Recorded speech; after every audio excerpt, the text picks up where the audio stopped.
গত 10 সেপ্টেম্বর পাট ও পাটজাত পণ্য আমদানির ক্ষেত্রে নতুন নিয়ম জারি করে ভারত সরকারের জুট কমিশন। নিয়ম অনুযায়ী প্রত্যেক ভারতীয় আমদানিকারককে দেশটির পাট কমিশন থেকে অনাপত্তিপত্র সংগ্রহ করতে হবে। এতে করে বাংলাদেশ থেকে আমদানি বন্ধ করা না হলেও নানা জটিলতায় কার্যত বন্ধ হয়ে পড়ে দুই দেশের মধ্যে পাটের আমদানি রপ্তানি। এমন পরিস্থিতিতে ব্যবসায়ীরা বলছেন, বর্তমান বিশ্ব রাজনৈতিক ও অর্থনৈতিক অস্থিরতার মধ্যে ভারতের এই সিদ্ধান্তে সাময়িক ক্ষতির মুখে পড়েছে পাট রপ্তানিকারক প্রতিষ্ঠানগুলো। বাংলাদেশ থেকে পাট এবং পাটজাত যে সমস্ত দেশে রপ্তানি হয় সেই সমস্ত দেশের ম্যাক্সিমাম দেশগুলি আছে অস্থিতিশীল অবস্থায়। এই মুহূর্তে যদি আমরা ইন্ডিয়াতে সাপ্লাই দিতে পারি তাহলে আমাদের সাপ্লাই এবং উৎপাদন ব্যবস্থাটা ঠিক থাকবে। তবে এই সিদ্ধান্তের নেতিবাচক প্রভাব বিবেচনায় কিছুটা শিথিলতা এনে গত 15 সেপ্টেম্বর আরেকটি প্রজ্ঞাপন জারি করে ভারত। তবে এরপরও নতুন চুক্তিগুলোতে থেকে যায় প্রতিবন্ধকতা। অবশ্য ব্যবসায়ীরা বলছেন, দীর্ঘমেয়াদে এর কোনো নেতিবাচক প্রভাব পড়বে না দেশের পাট শিল্পে। ভারত না নিলেও আমাদের কোনো অসুবিধা নাই, কিন্তু এই মুহূর্তে যে সমস্ত মালগুলো আমাদের কাছে কন্ট্রাক্টেড আছে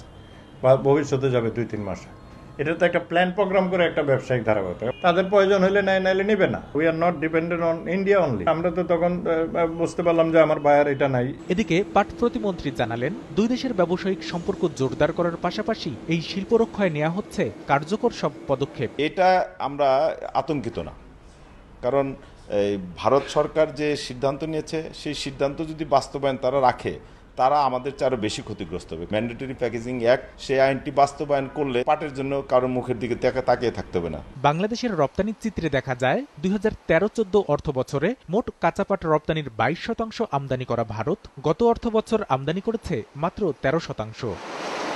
কামরুল হাসান সবুজ, সময় সংবাদ, ঢাকা।